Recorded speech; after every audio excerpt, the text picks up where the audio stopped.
Vamos falar aqui sobre o desânimo e o que leva à depressão. O desânimo, ele pode abalar a fé mais heróica e enfraquecer mais firme vontade, aquela vontade que a pessoa tem de viver. Mas Deus compreende e ainda se compadece e ama a esperança para quem luta contra a depressão. A Bíblia fala sobre as emoções humanas e, embora não use a palavra depressão, na Bíblia você não vai encontrar a palavra depressão. Traz versos que descreve a tristeza profunda ou mortal, tristezas de morte. Tem um Salmos, o Salmo 18:4, ele fala assim: tristezas de morte me cercam e torrentes de impiedade me assombram. A minha alma consome-se de tristeza, fortalece-me segundo a tua palavra. Esse é o Salmo 119:28. Já em Jeremias 8:18, fala: se eu pudesse consolar-me na minha tristeza, o meu coração desfalece em mim. Lá em Provérbio 17:22, fala: o coração alegre é bom remédio, enquanto a tristeza faz secar os ossos. Lá em Salmos 31, versículo 9, fala assim: tem misericórdia de mim, ó Senhor, porque estou angustiado. Consumido estão de tristeza os meus olhos, a minha alma e o meu ventre.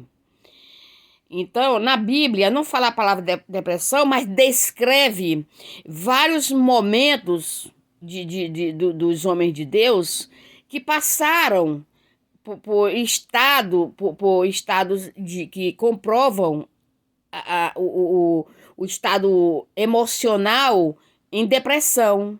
Então Jesus foi com seus discípulos para um lugar chamado Getsemane e disse-lhe: sentem-se aqui enquanto vou ali orar. Levando consigo Pedro e os dois filhos de Zebedeu, começou a entristecer-se e angustiar-se-lhe, e disse-lhe então: a minha alma está profundamente triste, numa tristeza mortal. Fique aqui e vigiem comigo. Ele deixou os outros lá embaixo, né? Enquanto ele subiu o monte, quando chegou em determinado ponto, ele deixou Pedro e os filhos de Zebedeu lá, né? Fique aqui e vigie comigo.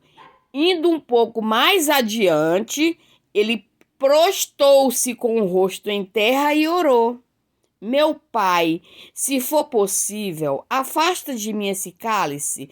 Contudo, não seja como eu quero, mas sim como tu queres. Lá em Mateus 26, 36 e 39, você pode comprovar essa leitura. Foi lá em Isaías 53:3, você também pode comprovar.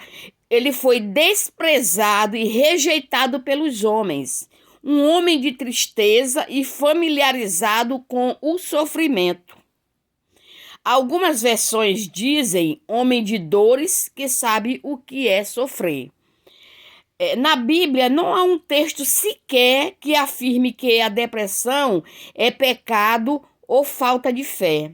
Sendo assim, quem faz alguma afirmação nesse sentido, não, quem afirma não tem nenhuma base bíblica.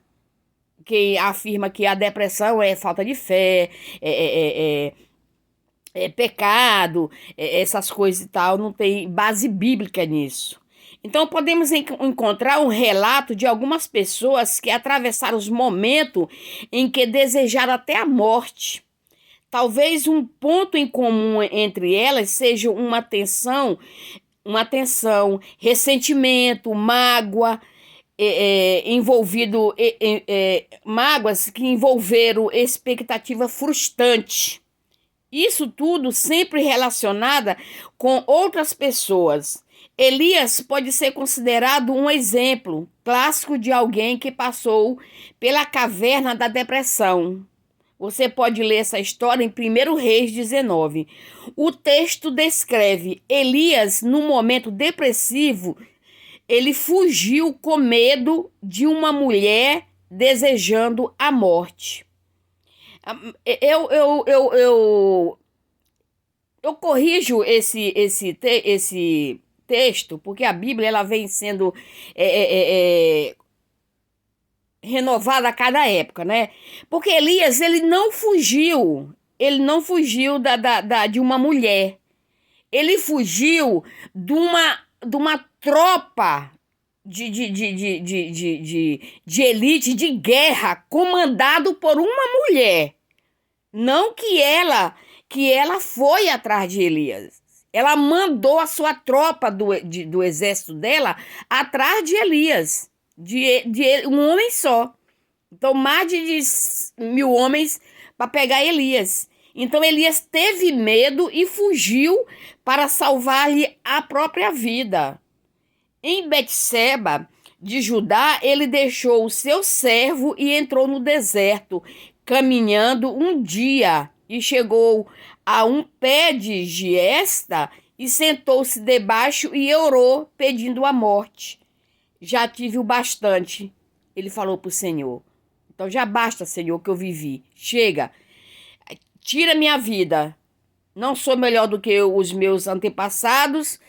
E depois deitou debaixo da árvore e dormiu. Lá em 1 Reis 19, 3 e 5, você pode ver isso aqui. Então, eu costumo dizer que Elias, ele não fugiu de Jezabel. Ele fugiu do exército dela, que mandou. Ela não foi. Ela ficou lá no palácio dela, ela não foi atrás dele. Ela mandou o exército atrás dele. Então, ele ficou depressivo. Então, a depressão, ela não é essa palavra estresse é uma palavra da atualidade, agora do século XX. Ela é do século XX. Então, tem muita gente que sabe o que é o significado do estresse. Então, a depressão, quando ela vem, ela lhe deixa num estado de orgia negativa, que a pessoa ela fica sem poder reagir, sem ação. Ela não domina nem seus próprios pensamentos. Por isso que a depressão nós temos que levar muito a sério. Ela é uma doença. O caminho mais certo é a palavra de Deus para reagir nessa pessoa. Ela liberta, porque as malignidades, vendo a pessoa depressiva, ela fica impotente. Aí que faz a malignidade? Se apossa daquela pessoa. Por isso que a depressão ela não é uma besteira, ela não é uma bobagem, ela não é um simples estresse. Ela é a falta da presença de Deus. E isso é fato. Eu já passei uma vez quase 8 anos com depressão. Eu mesmo não admitia. E agora, recente, eu me peguei, eu me surpreendi. Que eu estava entrando numa depressão. Eu já estava, mas eu mesmo não admitia. Então, é uma coisa tão diabólica a depressão, que as pessoas, aliás, nós temos que se aprofundar mais e procurar saber como ela reage. Ela reage no ser humano, não é como uma gripe. Ela reage dependendo da qualidade e como o ser humano se encontra. Ela vem de várias formas. Às vezes você olha para o ser humano, você vê ele sorrindo, ele brinca, ele sai, ele bebe, ele faz tudo. E ele está com depressão. Nós vimos aqui mesmo aqui em São Paulo, ultimamente, se suicidaram mais de 20 pastores e pastoras com depressão, pregando a palavra de Deus. Então, por isso, a depressão, ela é muito séria. É uma coisa que nós temos que nos vigiarmos. Nós não podemos bater bater na tecla e levar isso como uma bobagem, uma bobagem, porque é um principado que age na cabeça da pessoa. Ele entra de uma maneira que você nem percebe. Então vamos vigiar, vigiar e vigiar. Vigiar e se apegar com Deus, porque não é brincadeira a depressão. Tá aí o resultado, que é suicídio e acontecendo suicídio. Qualquer besteirinha a pessoa se suicida. Não pode dizer um não. Até através de redes sociais, não pode dizer um não para uma pessoa. Você não pode fazer um comentário negativo numa postagem de uma pessoa que leva ao suicídio. Por quê? Porque aquela pessoa tá depressiva. Tá depressiva. Então, se ela recebe um não, é o motivo dela se magoar, se chatear, inflamar aquela depressão que já está dentro dela e levar uns pensamentos malignos, diabólicos e causa um suicídio. Então, vamos levar mais a sério e procurar um meio, sabedoria de Deus, para ajudar as pessoas. Glória a Deus, e eu só quis dizer.